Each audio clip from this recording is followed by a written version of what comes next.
ইতিমধ্যে জানা গেছে 40 দিনের মধ্যেই এইচএসসির ফল প্রকাশ হবে। হ্যালো ভিউয়ার্স, আসসালামু আলাইকুম। Job and education update YouTube চ্যানেলের আরও একটি নতুন ভিডিওতে আপনাদেরকে স্বাগতম। আজকের ভিডিওর টাইটেল ও থাম্বনেল দেখে অবশ্যই বুঝতে পারছেন কোন বিষয়গুলো নিয়ে কথা বলবো। তো চলুন বন্ধুরা, বেশি দেরি না করে ভিডিওটি শুরু করা যাক। আমরা সকলেই জানি, বৈষম্য বিরোধী ছাত্র আন্দোলন এর কারণে সারা বাংলাদেশের সকল শিক্ষা প্রতিষ্ঠান এবং অন্যান্য কার্যকলাপ সবকিছুই বন্ধ ছিল। এরপরে পরীক্ষা যেহেতু স্থগিত করে দেওয়া হলো, তারপরে পরীক্ষার ফল কবে প্রকাশ করা হবে এই বিষয়ে সকলেরই চিন্তা রয়েছে।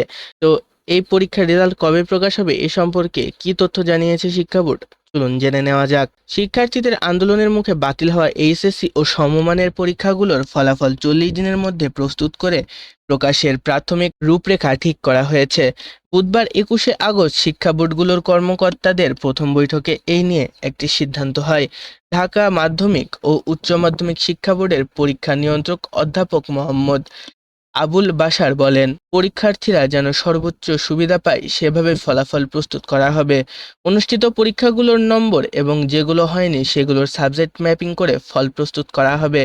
অধ্যাপক আবুল বাশার আরও বলেন, এসএসসিতে খারাপ থাকলেও জিএসসির ফল বিবেচনা করা হবে।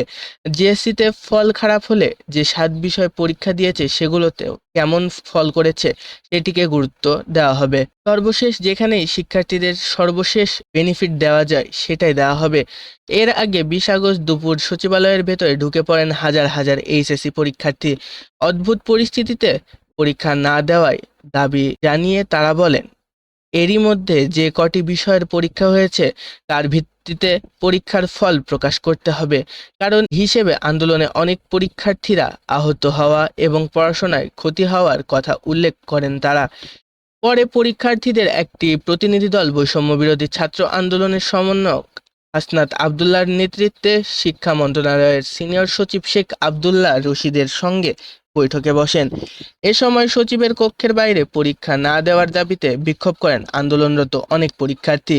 চলতি বছরের এইচএসসি ও সমমানের পরীক্ষা শুরু হয় গত 30শে জুন থেকে। এরপর 1লা জুলাই থেকে চাকরিতে কোটা সংস্কার আন্দোলন শুরু হলেও এর মধ্যে ঢাকা বোর্ডের 7টি শিক্ষা বোর্ড সহ বিভিন্ন বোর্ডের বেশ কয়েকটি পরীক্ষা সম্পন্ন হয়। কিন্তু কোটা সংস্কার আন্দোলন ক্রমে তীব্র হয়ে ওঠার অদ্ভুত পরিস্থিতিতে কয়েক দফায় এইচএসসি ও সমমানের পরীক্ষা স্থগিত করা হয় এবং কয়েক ধাপে পরীক্ষা পিছানো হয়। আমরা যেটুকু বুঝলাম আপনাদেরকে বোঝাচ্ছি, মানে এখানে বলা হয়েছে যে 40 দিনের ভিতরে আপনাদের ফলগুলো প্রকাশ করা হবে।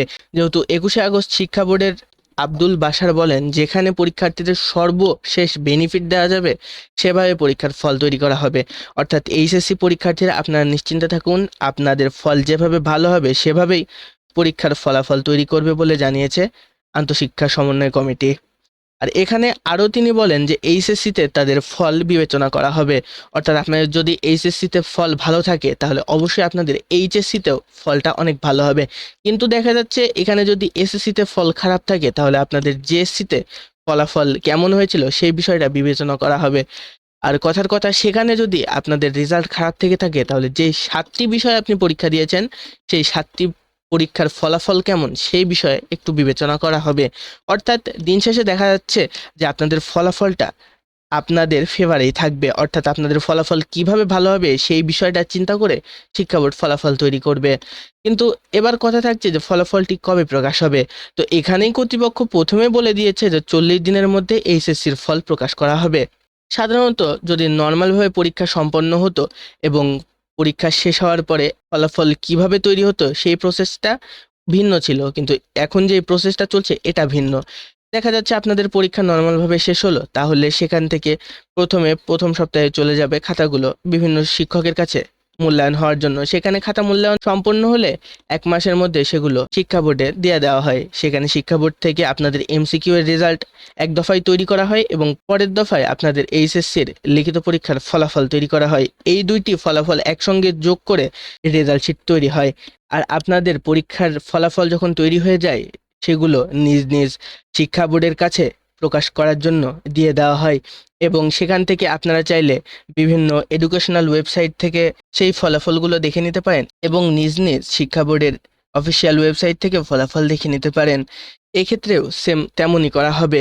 আপনাদের ফলাফলগুলো নিজ নিজ শিক্ষা বোর্ডে প্রদান করে দেওয়া হবে। আপনারা চাইলে সেখান থেকে ডাউনলোড করে দেখে নিতে পারেন এবং আপনারা চাইলে এডুকেশন বোর্ডের অফিসিয়াল ওয়েবসাইট থেকে ফলাফলগুলো দেখে নিতে পারেন। আর এইচএসসির রেজাল্ট কয় তারিখে প্রকাশ হচ্ছে এই বিষয়গুলো আমার কাছে কোনো আপডেট আসলে আমি আমার ইউটিউব চ্যানেলের মাধ্যমে জানিয়ে দিব। তো প্রিয় বন্ধুরা, এই ছিল আজকের ভিডিও। যদি ভিডিওটি ভালো লেগে থাকে তাহলে অবশ্যই ভিডিওটিতে লাইক দিয়ে চ্যানেলটি সাবস্ক্রাইব করে রাখবেন, যেন আমাদের ভিডিওর আপডেট আপনারা মিস না করেন। দেখা হচ্ছে অন্য কোনো ভিডিওতে, ততক্ষণ পর্যন্ত ভালো থাকবেন।